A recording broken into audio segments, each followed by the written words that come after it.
El guardia del kilómetro 34.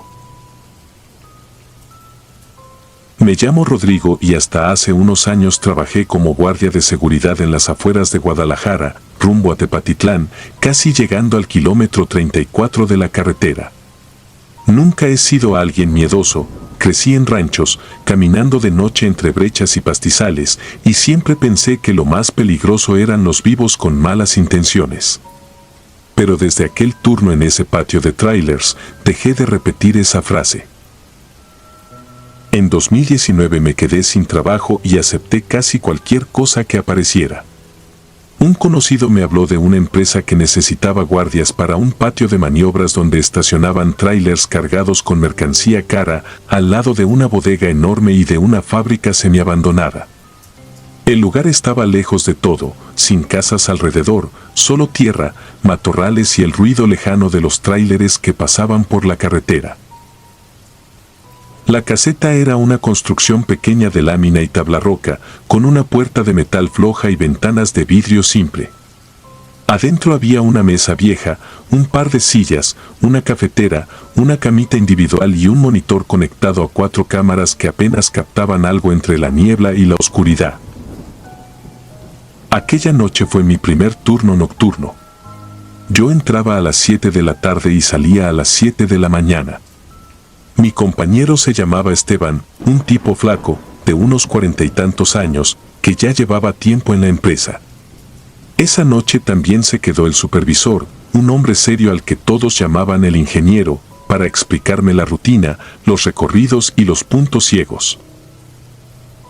La indicación principal era clara, había que revisar todo el perímetro cada hora, caminar entre las filas de trailers, revisar candados, cercas, portones y la bodega. Nada de quedarse dormidos. Habían tenido robos hacía unos meses y no querían perder más mercancía. Hasta ahí, todo normal. Lo raro vino después, cuando el ingeniero se puso serio y dijo algo que me pareció exagerado, que si escuchábamos animales en la noche, perros, gatos, lo que fuera, no debíamos abrir la puerta de la caseta ni salir a buscarlos. Que por ningún motivo les diéramos entrada. Lo dijo sin bromear, con un gesto tan seco que al principio pensé que se refería a animales agresivos o enfermos. Asentí, aunque por dentro me pareció una ridiculez. Las primeras horas transcurrieron tranquilas. El viento soplaba fuerte, las láminas de la bodega rechinaban de vez en cuando y el aire arrastraba basura y bolsas negras que se atoraban en la malla ciclónica. Caminábamos entre los trailers con lámparas en mano. A veces el viento hacía que las lonas vibraran y por instantes parecía que algo se movía dentro, pero no era más que el aire colándose por los huecos. A eso de las 3 de la mañana, ya cansado, regresamos a la caseta. El ingeniero nos dijo que esa hora podíamos ocuparla para descansar un poco, siempre y cuando uno de los dos estuviera despierto.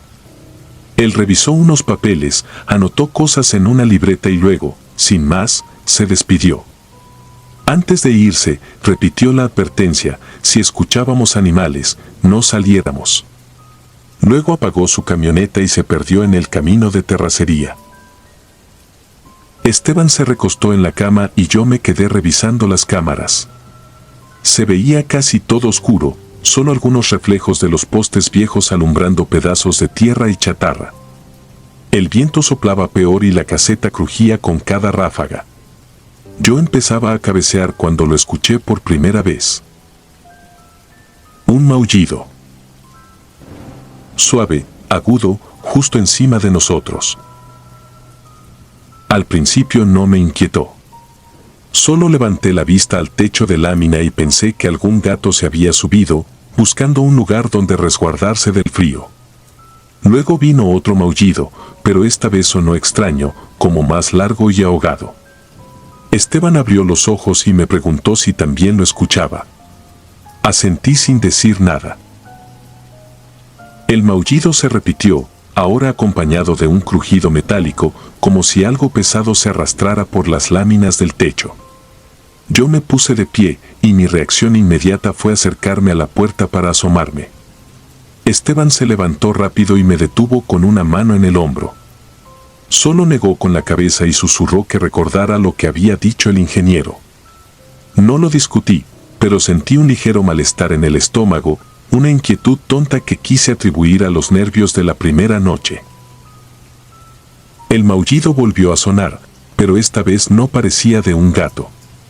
Había algo en ese sonido, un tono grave por debajo, como si lo estuvieran forzando, como si alguien imitara mal a un animal. Después de eso, hubo silencio. El resto del turno fue aburrido. Al amanecer, salimos, revisamos el techo de la caseta y no vimos nada raro, ni huellas, ni pelo, nada. Esteban solo dijo que a veces llegaban gatos buscando comida y que luego se iban. Intenté creerlo, aunque algo no me cuadraba en la forma en que había cambiado su expresión cuando escuchó el supuesto maullido. La semana siguiente siguió la misma rutina. Cada noche, mismos recorridos, mismo vacío de carretera, mismos trailers alineados como si durmieran. Y casi siempre, a eso de las 3 de la mañana, el maullido. Ambos lo escuchábamos. A veces empezaba como algo lejano, como si estuviera en la bodega, y luego se movía hacia la caseta, subiendo por las láminas, hasta quedar justo encima de nuestras cabezas. Cuando se acercaba, el sonido cambiaba. Dejó de parecer un animal asustado y se fue volviendo casi como una especie de quejido, un gemido deformado que se cortaba de golpe, como si alguien apretara una garganta. Nunca salíamos. Cerrábamos la puerta, bajábamos el volumen del monitor, fingíamos que no pasaba nada. Hasta que una noche, lo que fuera que estaba allá arriba dejó de arrastrarse como gato y empezó a caminar. Los pasos fueron distintos, pesados, marcados, como si un adulto caminara sobre el techo, lento, con calma, de un extremo al otro. El metal se hundía apenas con cada pisada. El peso se sentía. Yo miraba el techo, siguiendo el sonido, y sentía que la caseta se nos encogía alrededor. Esteban apretaba el puño sobre la macana reglamentaria, pero no hacía ningún movimiento hacia la puerta. Aquella noche alguien también se estacionó frente al portón. Un carro oscuro, sin placas, motor encendido.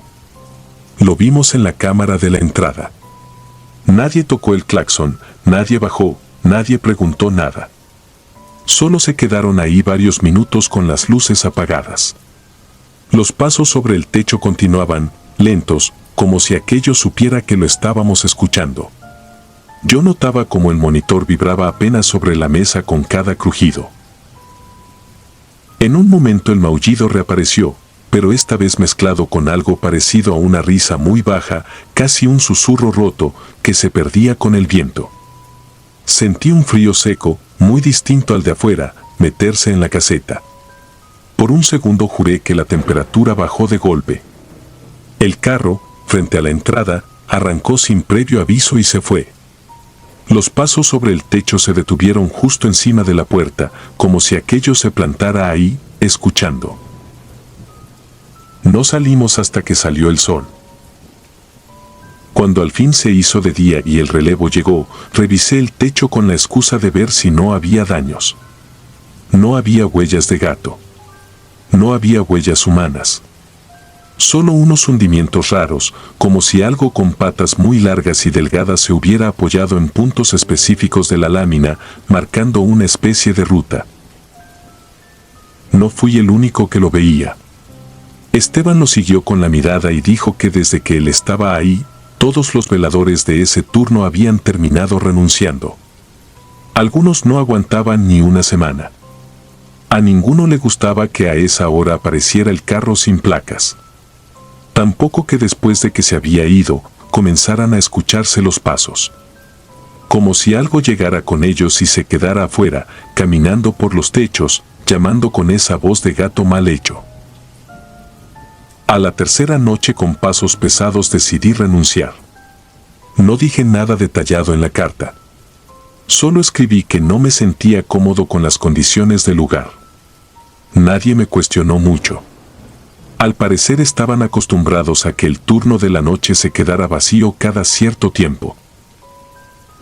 Ahora trabajo en otro lado y trato de no pensar en eso, pero a veces, cuando el viento pega fuerte sobre las láminas del taller donde estoy, vuelvo a escuchar en mi cabeza esos pasos, uno tras otro, acercándose. Y hay noches, como esta, en las que algún vecino deja a su gato en la azotea y el animal maulla justo a las 3 de la mañana. No es el mismo sonido, lo sé. Pero aún así, cada que lo escucho, apago la luz, cierro bien la puerta y me alejo de las ventanas, como nos enseñó el ingeniero. Porque nunca voy a olvidar la sensación de saber que algo estaba allá arriba, caminando sobre la lámina, imitando un gato para que alguien se atreviera a abrirle.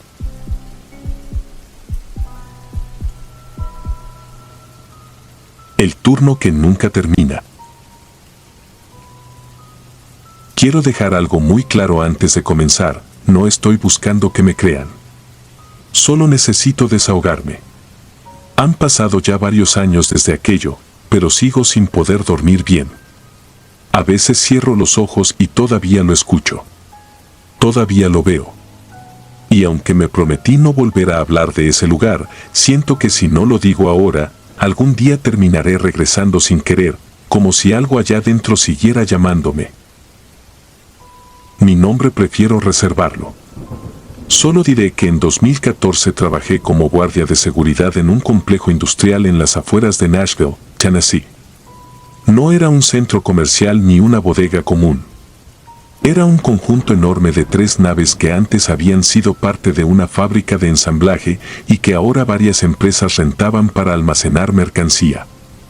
En mi contrato dejé firmado que no podía divulgar incidentes que según ellos podían comprometer la imagen del complejo. En ese entonces yo tenía apenas 22 años. Tenía toda la disposición del mundo para trabajar de noche, porque necesitaba el dinero y porque, sinceramente, nunca fui de los que creían en historias paranormales. Pensaba que todo lo extraño tenía explicación. Pensaba que el miedo se controlaba respirando hondo. Pensaba 1000 cosas. Pero la primera noche allí dentro me enseñó que hay sitios donde algo más vive, aunque no debería. El complejo se llamaba Revelant Storage Facility. Me asignaron la nave 3, la más antigua. Era un pabellón de 2 plantas, con pasillos interminables y luces que tardaban varios segundos en encender cuando pasabas por debajo de los sensores. Casi no había cámaras. El supervisor decía que era por política interna, pero yo sabía que simplemente estaban ahorrando. Mi labor era sencilla, rondar cada hora, revisar que no hubiese intrusos y reportar cualquier anomalía. Esa primera noche todo parecía normal. El lugar era frío, demasiado incluso teniendo en cuenta que era verano. El aire era pesado y olía a humedad atrapada desde hacía décadas. Mi linterna era mi única garantía de que no iba a estrellarme contra alguna caja. A las 12:40 escuché por primera vez lo que después me haría renunciar. Estaba revisando el pasillo norte cuando, desde el fondo del segundo piso, escuché algo parecido a pasos. No eran pasos normales. Sonaban descompasados y arrastrados, como si alguien caminara con pies descalzos sobre concreto. Lo primero que pensé fue que algún vagabundo se había metido. Subí por las escaleras laterales y vi que las luces del segundo piso estaban todas apagadas. Lo extraño era que las luces se encendían con sensores de movimiento. Tuve que caminar varios metros antes de que reaccionaran. Cuando encendieron, sentí como si toda la nave respirara conmigo. Es difícil de describir, pero la luz blanca reveló la hilera de cajas, la pasarela metálica oxidada y un largo rastro de polvo removido en el suelo. Como si alguien hubiera caminado ida y vuelta muchas veces. Entonces lo escuché otra vez, al final del pasillo, pasos, arrastrados, lentos, intermitentes. Caminaban, se detenían. Caminaban. Se detenían. Como si estuvieran esperando que yo me acercara. Mi corazón empezó a acelerarse. Avancé unos metros intentando convencerme de que era un animal atrapado. Pero algo dentro de mí sabía que no.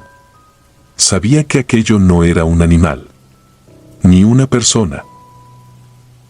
Cuando llegué al final del pasillo me di cuenta de que los pasos habían cesado. El silencio en ese lugar era insoportable. Daba la sensación de que te estaban observando desde todas partes. Revisé entre las cajas, detrás de los anaqueles y bajo la escalera interna. Nada. Pero sentí, por primera vez, que no estaba solo. Volví a mi puesto tratando de calmarme. Revisé mi reloj, era la 1:13. Afuera llovía. Todo estaba oscuro excepto el pequeño monitor que conectaba con la única cámara funcional que tenían en la nave 3, ubicada justo frente al corredor principal del segundo piso.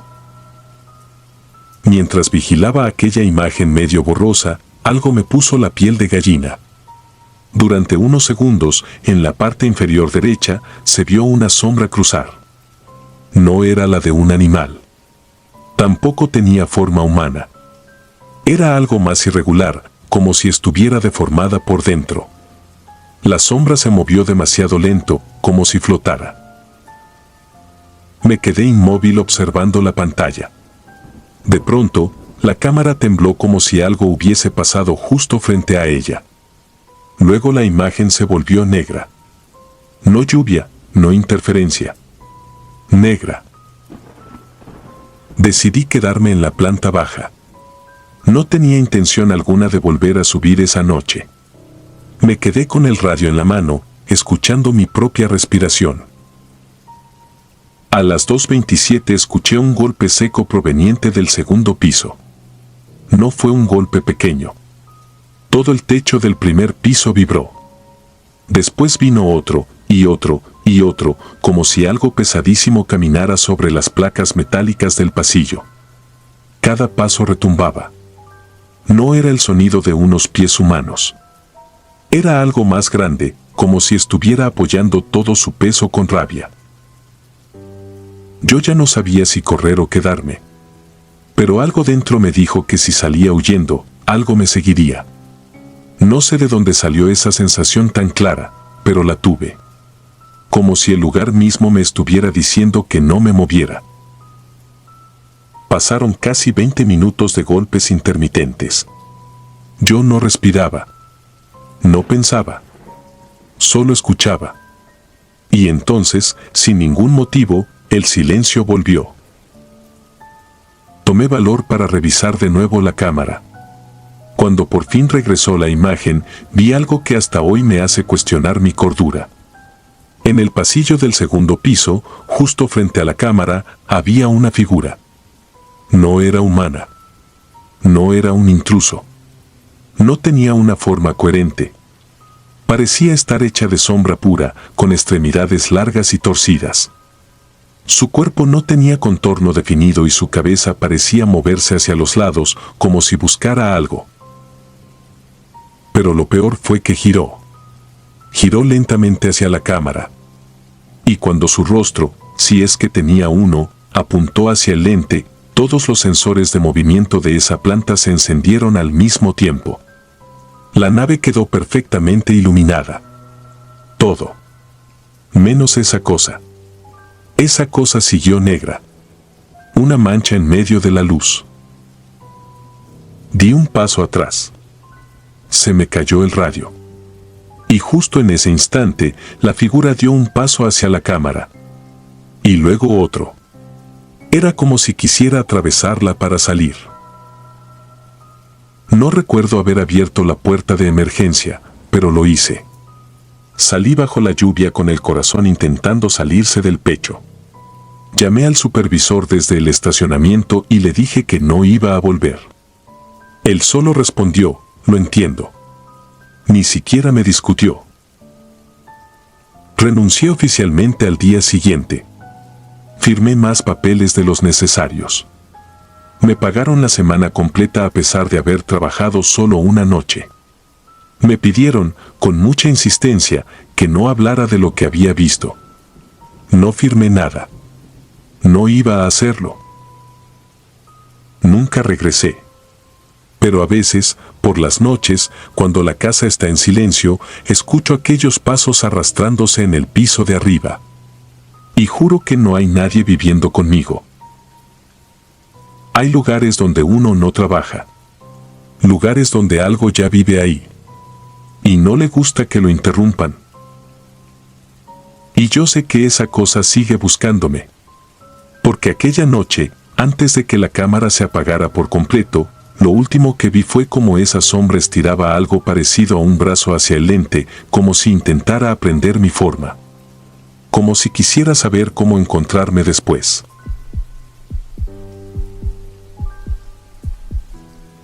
Suscribirte y darle like ayuda mucho a este canal. Si ya has escuchado mi contenido antes, te ha gustado y estás disfrutando lo que escuchas en este sector, te agradeceré que presiones el botón de suscribirse. Sin más interrupciones, continuamos. La guardia que nunca duerme. Mi nombre es Óscar Mireles y fui guardia de seguridad durante casi 20 años.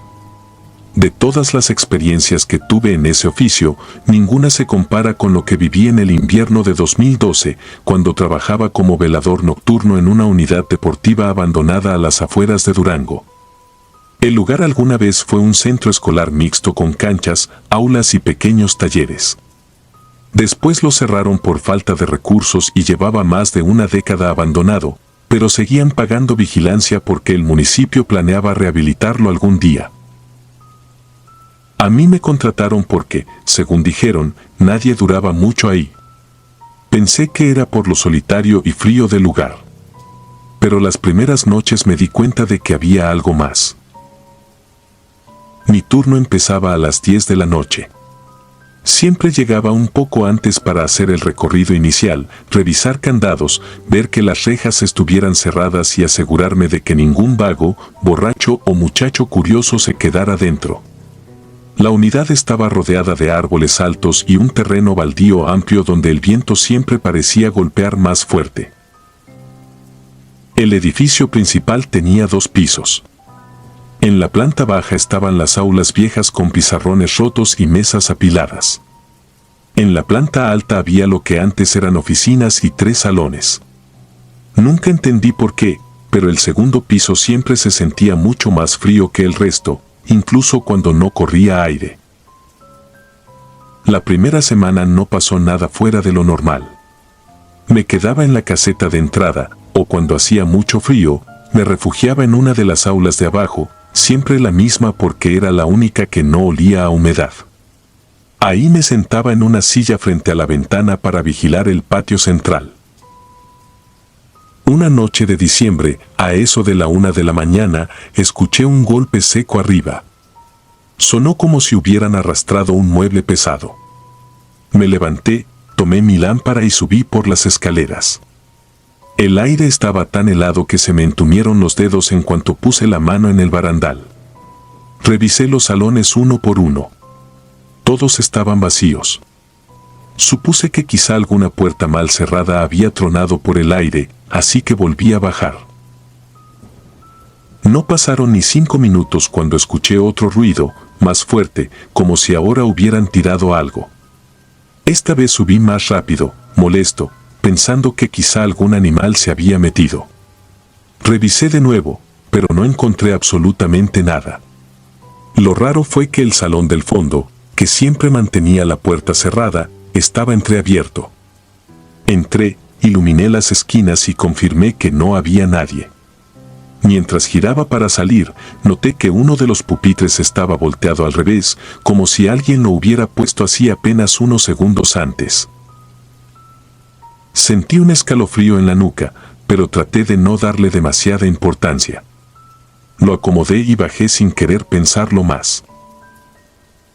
Esa misma noche, mientras intentaba quedarme dormido sentado en la silla, escuché un paso firme arriba, luego otro y otro, como si alguien caminara con zapatos duros sobre el piso. Me puse de pie de inmediato. Esta vez no dudé y subí con la lámpara encendida. El eco de los pasos seguía ahí, justo al final del pasillo. Caminé lentamente hacia el sonido intentando convencerme de que era un vagabundo o algún indigente que había encontrado un lugar para dormir. Pero al llegar al salón del fondo, la puerta estaba abierta y, al meter la cabeza, los pupitres estaban completamente desordenados, como si alguien los hubiera aventado por todo el salón. El aire estaba tan helado que casi podía ver mi propio aliento. Encendí la luz y, mientras los acomodaba uno por uno, sentí una presión en el pecho, como si alguien me observara desde algún punto detrás de mí. Me obligué a no mirar hacia atrás. Terminé, apagué la luz y salí.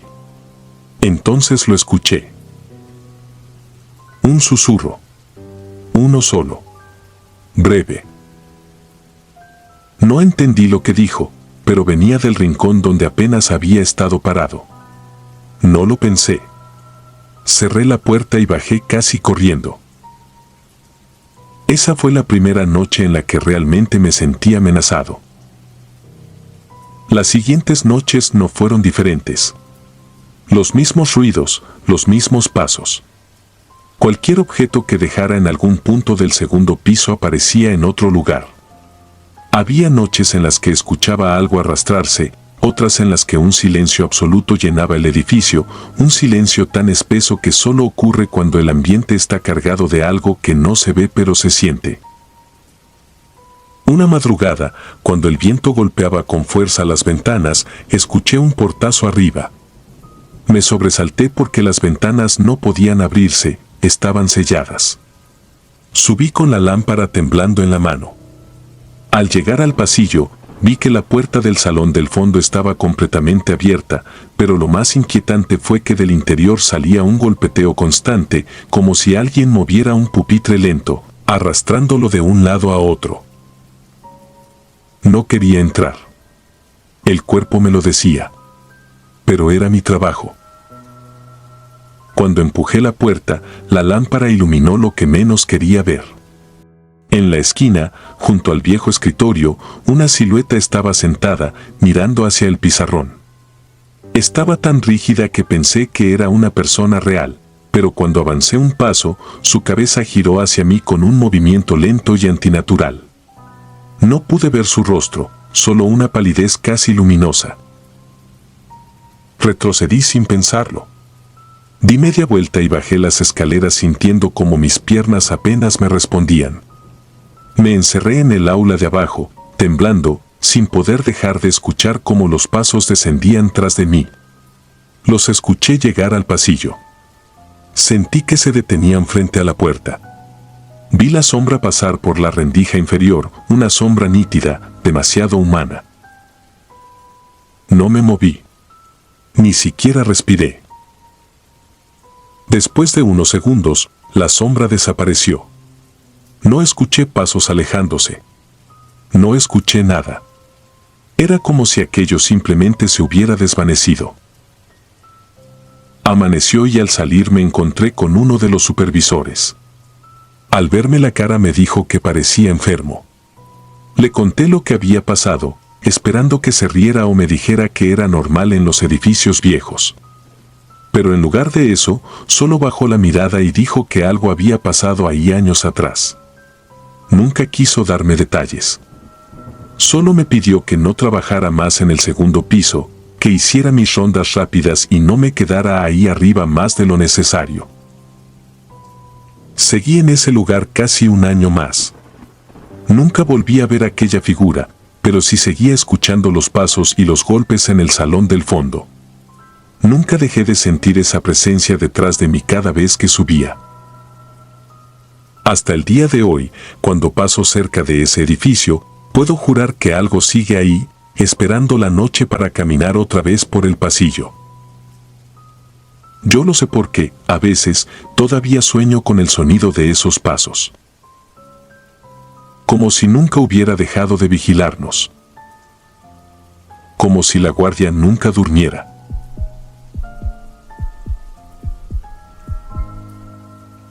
Turno de guardia en la cámara fría. Me llamo Luis Fernando y durante casi 3 años trabajé como guardia de seguridad en un hospital público de la periferia de Guadalajara. Nunca pensé que ese trabajo me dejaría con un miedo tan profundo que, hasta el día de hoy, me cuesta apagar la luz por las noches. Entraba al turno nocturno a las 10 de la noche y salía a las 6 de la mañana. Mi zona era el edificio viejo del hospital, urgencias antiguas, archivos y, en el sótano, la cámara fría donde guardaban los cuerpos antes de que los recogiera la funeraria o los familiares. Éramos 2 guardias por turno, pero el otro siempre se quedaba en la entrada principal. Yo, casi todas las noches, estaba solo del lado del edificio viejo. Al principio no me molestaba. Yo era de los que piensan que a los muertos se les respeta, pero no se les teme. Tenía mi rutina, revisar puertas, firmar en la bitácora de cada piso, dar rondines por los pasillos apagados y, al final, bajar al sótano para asegurarme de que la cámara estuviera cerrada y el candado puesto. Todo muy mecánico, muy aburrido, hasta esa noche de agosto de 2019. Recuerdo que llovía fuerte. El viento hacía crujir los ventanales viejos del tercer piso y el hospital estaba más vacío que de costumbre. Encendí la televisión pequeña que teníamos en la caseta, bajé el volumen casi al mínimo y me serví café. Eran como las 2:20 de la mañana cuando el radio emitió un pequeño chasquido, como interferencia. Pensé que mi compañero quería reportar algo, pero nadie habló. Solo se escuchó un susurro tan bajo que no pude entenderlo. Dejé el radio en la mesa y, en ese mismo momento, sonó el teléfono interno. En el identificador aparecía EXT 017, cámara fría. Me extrañó, porque esa extensión casi nunca se usaba.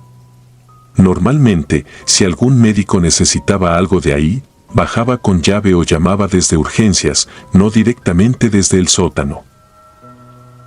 Contesté. Del otro lado no se escuchaba nada, solo un ruido como de aire, como cuando alguien respira muy cerca del auricular. Iba a colgar cuando, clarito, escuché mi nombre. Luis. Así. Sin apellido, sin nada, solo Luis, casi pegado al teléfono, como si quien hablara supiera perfectamente quién estaba del otro lado. Se me heló la nuca. Pregunté quién era, intenté mantener la voz firme, pero nadie respondió. Solo un leve golpe, como si alguien rozara el micrófono, y luego la línea se cortó. Me quedé unos segundos mirando el aparato, tratando de convencerme de que había sido una broma de mi compañero. Marqué a su extensión en la entrada principal y me dijo que no se había movido de ahí, que incluso estaba atendiendo a un paramédico que acababa de llegar con un detenido golpeado. No tenía forma de estar en el sótano ni de marcar desde allá. Me quedé solo con la idea de que quizás alguien se había colado al hospital por la zona de estacionamiento de ambulancias y había llegado hasta el sótano.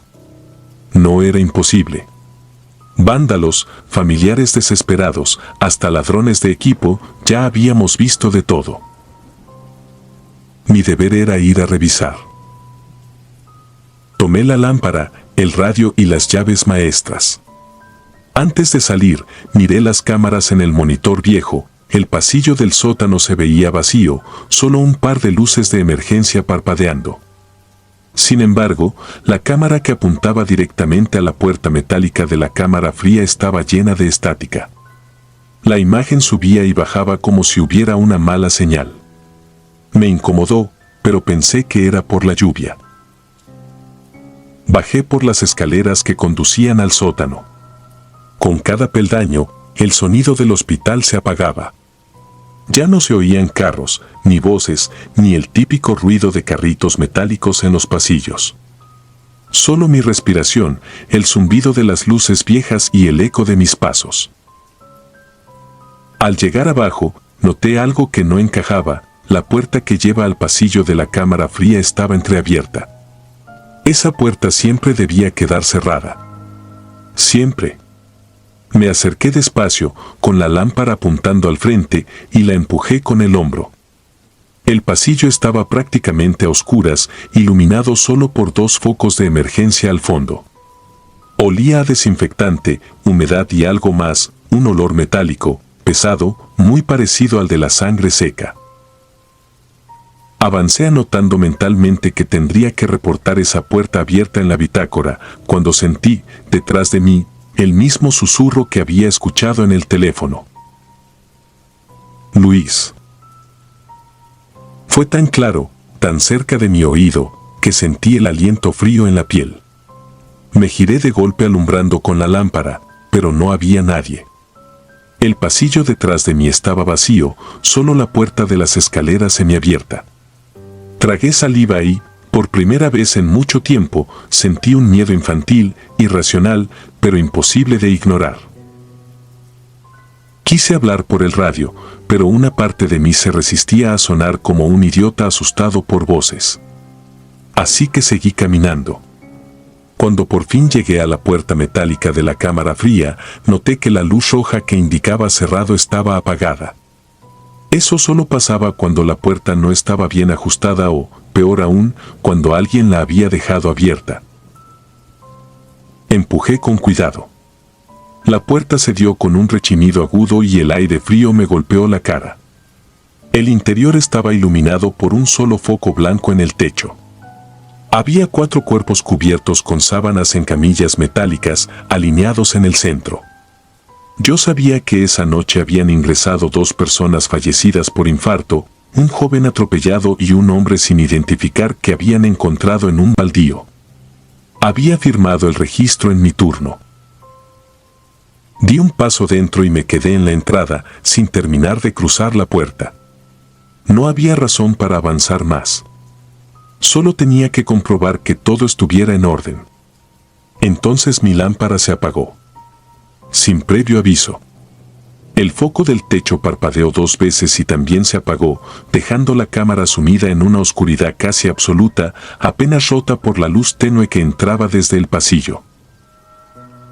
En esa oscuridad, escuché un chirrido metálico leve, como de ruedas viejas moviéndose muy despacio. Una camilla. El sonido venía de mi derecha.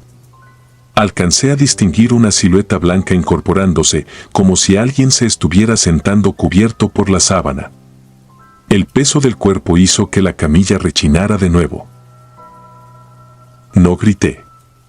No me salió la voz. Lo único que pude hacer fue retroceder un paso, tropezar con el marco de la puerta y casi caer al pasillo. El foco del techo se encendió de golpe durante un segundo, lo suficiente para que lo viera, una figura sentada sobre una de las camillas, la sábana pegada al cuerpo como si estuviera empapada, la tela hundida donde deberían estar los ojos, clavados directamente en mí, y debajo de la sábana, a la altura del pecho, unas manchas oscuras, irregulares. Volví al pasillo casi a rastras. Cerré la puerta de un empujón y, sin pensarlo, eché el candado. Apenas lo aseguré, el teléfono de pared que estaba a unos metros sonó con tanta fuerza que di un salto. Miré el identificador, otra vez EXT 017, cámara fría. No contesté. No podía. El solo hecho de imaginar quién o qué podría estar del otro lado, usando esa extensión, me dejó paralizado. El timbre sonó 5, 6, 7 veces y luego se detuvo. El silencio posterior fue todavía peor. Subí las escaleras casi corriendo. Cuando llegué a la caseta, noté que tenía las manos temblando. Mi compañero me preguntó por radio si todo estaba bien porque había dejado de escucharse mi señal. No le conté todo, solo dije que había un problema con las luces y que luego lo reportaría.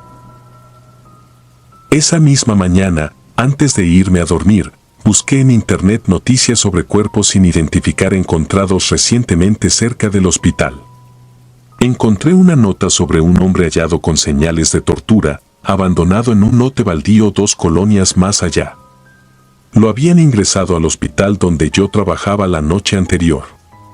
Nadie lo había reclamado. Ningún nombre. Ninguna historia, al menos para los vivos.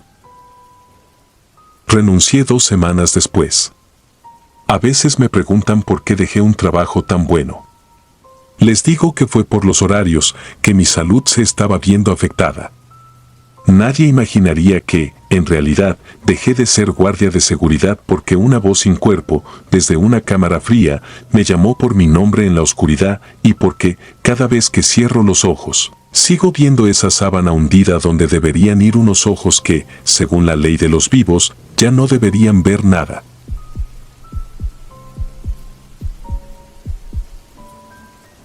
Turno de sombras.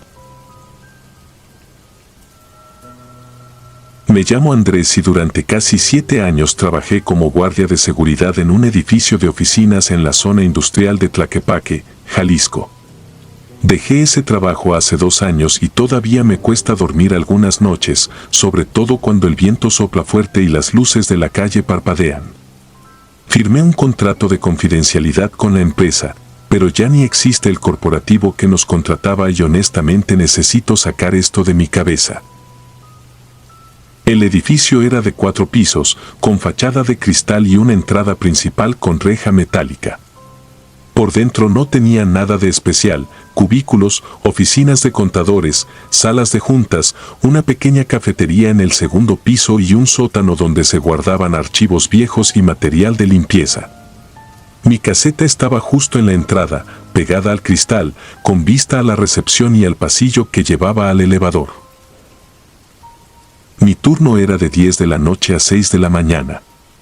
La rutina siempre era la misma: llegaba 15 minutos antes, hacía el relevo con el guardia del turno vespertino, revisábamos juntos las cámaras rápido, firmábamos en la bitácora y después me quedaba solo con el silencio del edificio.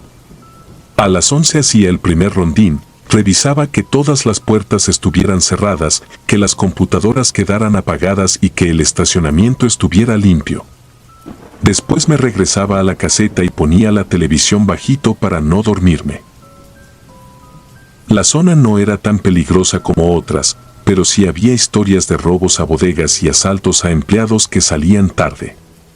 Por eso teníamos cámaras en cada piso, en la entrada y en el estacionamiento trasero. Yo me sentía relativamente seguro porque desde la caseta podía ver todo en los monitores y, además, traía un radio conectado con un supervisor que hacía rondines por varios edificios de la zona.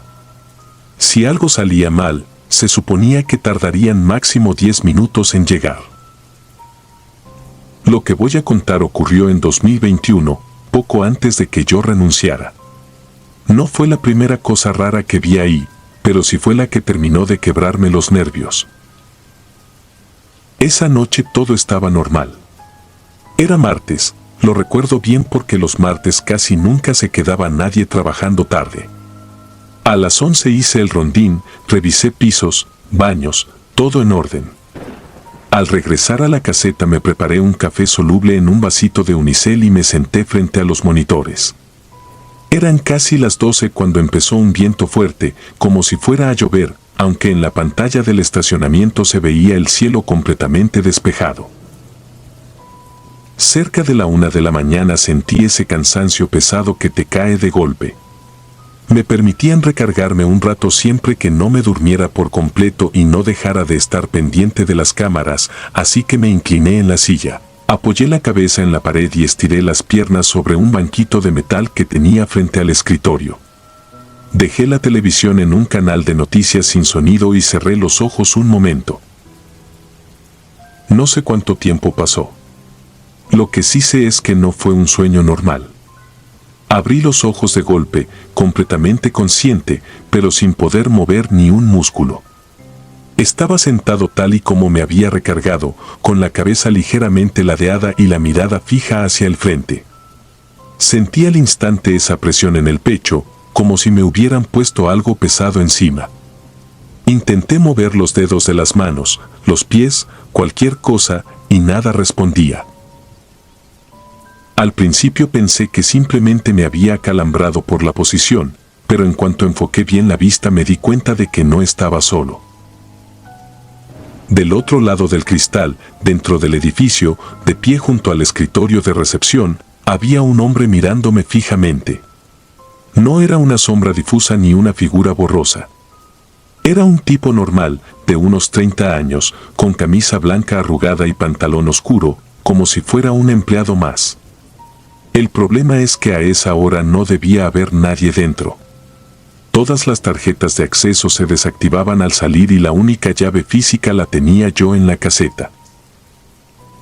Él estaba quieto, con los brazos colgando a los lados y la cabeza ligeramente inclinada, observándome como si estuviera esperando a que me levantara.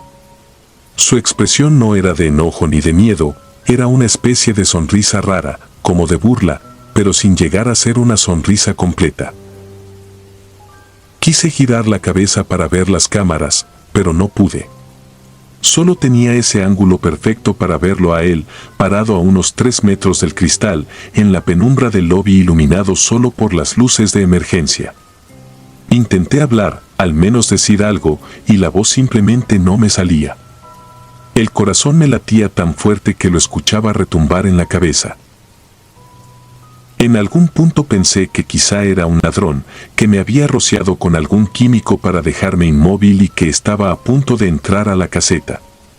Pero no escuché ningún chasquido de cerradura ni vi que tocara la reja metálica.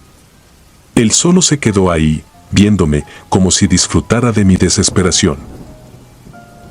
No sé cuánto duró ese momento. Pudo haber sido 1 minuto o 10, pero para mí se sintió eterno. De pronto lo vi mover los labios, muy despacio. No escuché claramente lo que dijo, pero por el movimiento de la boca juro que alcanzó a articular algo como: «No te puedes levantar». Y después se dio la vuelta con calma, caminó hacia el pasillo que llevaba al elevador y se perdió de mi vista. Su caminata fue completamente normal, sin pasos raros, sin desvanecerse como en las películas. Solo un hombre alejándose tranquilamente. En cuanto dejó de estar en mi campo de visión, el cuerpo me respondió de golpe. Sentí un tirón en los brazos, en las piernas, como si me hubieran soltado de pronto. Me incorporé de inmediato, empujando la silla hacia atrás, tirando el vaso de café ya frío. Lo primero que hice fue tomar el radio con manos temblorosas y reportar que aparentemente alguien se había colado al edificio. Pedí apoyo a mi supervisor, que andaba en un parque industrial a unos kilómetros. Me dijo que en cuanto terminara ahí se acercaba, que mientras revisara yo. Tomé la linterna, abrí la reja con la llave y entré al lobby. El silencio ahí dentro era mucho más pesado que afuera. Se escuchaba solo el zumbido del elevador en reposo y el motorcito de las cámaras girando. Me acerqué al escritorio de recepción, revisé detrás, debajo, nada. Todo estaba tal y como lo había dejado la última recepcionista que se fue a las 9. Ni una silla movida, ni una hoja fuera de lugar. Fui al elevador pensando que quizá había alcanzado a subir a los pisos superiores. Llamé al ascensor, se abrió, vacío. Subí al segundo, al tercero, al cuarto. Pasillo por pasillo, oficina por oficina, todo estaba cerrado con llave. Nada forzado, nada fuera de lugar. Lo raro vino cuando bajé al sótano. Esa zona siempre me había dado mala espina. Ahí guardaban cajas de archivo muerto, productos de limpieza y un par de muebles viejos que ya nadie usaba. La puerta del sótano también se cerraba con llave y yo la traía colgando del llavero. Cuando la abrí, noté algo que me heló la sangre, la luz del fondo ya estaba encendida. Yo la había dejado apagada en el último rondín. De eso estaba completamente seguro. Entré con la linterna en la mano, aunque no la necesitaba mucho porque los fluorescentes del techo parpadeaban. Olía a humedad, a papel viejo y cloro. Avancé entre los estantes metálicos y las cajas apiladas hasta llegar al fondo, donde había una especie de cuartito improvisado con tabla roca, algo así como una bodega dentro de la bodega. Esa puerta, la de esa bodeguita, estaba entreabierta. La empujé con el dorso de la mano y miré dentro. Era un espacio de 2 por 2 metros, sin ventanas, con un par de escobas, cloro, detergentes y cajas de focos. Nada más. Y ahí, en ese espacio tan pequeño, se escuchó la misma voz que había visto en sus labios arriba, justo detrás de mí, al oído. Aquí tampoco te puedes mover. Sentí como todo el cuerpo me reaccionó al revés del miedo normal. En vez de quedarme congelado, salí casi tropezando, golpeando las cajas, apagando la luz del fondo sin querer.